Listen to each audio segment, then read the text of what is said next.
சாலச் சிறந்த இலக்கியவாதியும் எழுத்தாளரும் படைப்பாளியுமான இரும்புத்திரை சர்தார், கைதி, மாஸ்டர் என்று தனது பட்டியலை நீட்டிக்கொண்டே செல்லுகிற ஒரு ஆகச்சிறந்த படைப்பாளி எங்கள் எழுத்தாளர் பொன் பார்த்திபன் சார் அவர்களை வாழ்த்துரை வழங்க அன்போடு அழைக்கிறேன்.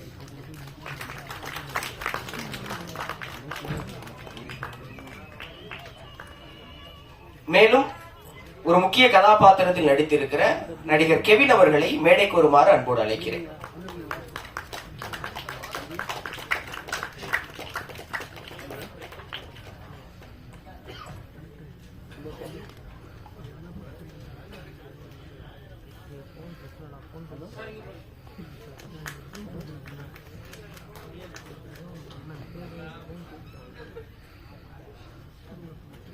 வந்திருக்கும் பத்திரிகை